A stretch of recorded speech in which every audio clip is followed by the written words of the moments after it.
Trailer చూస్తే మీరు చాలా ఈజీగా చేసుకుంటూ వెళ్ళిపోయారు. శ్రీ విష్ణుకి ఇది tailor made character, tailor made కథ, టైటిల్ కూడా అనిపించింది. మీరు కూడా అంతలా ఎంజాయ్ చేశారా సెట్లో?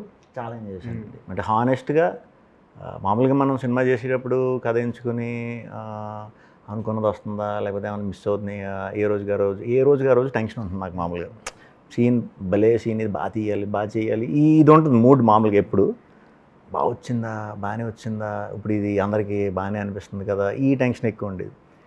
ఇది నాకు 1% కూడా ఆ డౌట్ నాకే ఎవరికీ రాలా.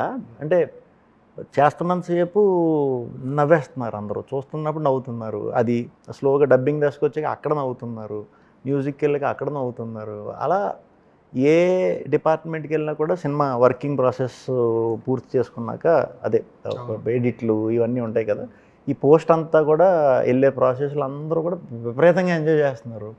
పైగా నాకు చెప్పే ఇవన్నీ ఏంటంటే, నవ్వుతూ పని చేయటం అంటే ఇదేనేమో సార్ అని చెప్పి నాతో ఈ సినిమాకి చాలామంది అన్నారనమాట. మా డబ్బింగ్ ఇంజనీర్ గారు వీళ్ళందరూ, సార్ నవ్వుతూ పని చేయటం అంటే ఇదేనేమో, ఎంత అంటే మీరు బయట కూడా ఇలాగే ఉంటారా, అలా మేము మాటలయ్యి చాలా బాగున్నాయి అంటే నెంబర్ ఆఫ్ టైమ్స్ తింటూ ఉంటాం కదా అక్కడ.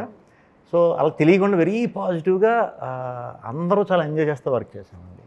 అందరూ అసలు ఒక సినిమా ఫర్ ఎగ్జాంపుల్ సినిమా ఇప్పుడు ఒక ప్రొడ్యూసర్ చూస్తున్నారు, ఒక రెడీ అయ్యింది ఒక స్టేజ్ వరకు, ఇప్పుడు ప్రొడ్యూసర్ చూస్తారు లేకపోతే ఎవరో చూస్తారు అన్నప్పుడు మనకి చిన్న టెన్షన్ ఇలాంటివి ఉంటాయి మామూలుగా. అయితే అసలు ఇది అవునా చూస్తున్నారా, చూసినండి ఫోన్ చేస్తారులే అనుకునేవాడిని నేను. మామూలుగా ఇప్పుడు ఇక్కడికి జరుగుతుందంటే బయట మన వాళ్ళందరూ తిరుగుతూ ఉంటారు కదా, అలా మన సినిమా చూస్తున్నారని ఇప్పటికీ నాకు అలవాటు.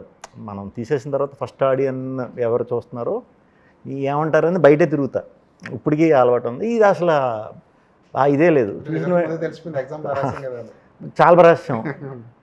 ఇంక మరి ఏమన్నా అక్కడక్కడ రైటింగ్ బాగోలేదని, లేకపోతే ఈ ఫుల్ స్టాప్లు కామాలు సరిగ్గా పెట్టలేదని, లేకపోతే లైన్లు గీయలేదని అలా ఏమన్నా మార్కులు తగ్గుతాయేమో, కానీ మ్యాటర్ అయితే మాత్రం పర్ఫెక్ట్గా రాసాం.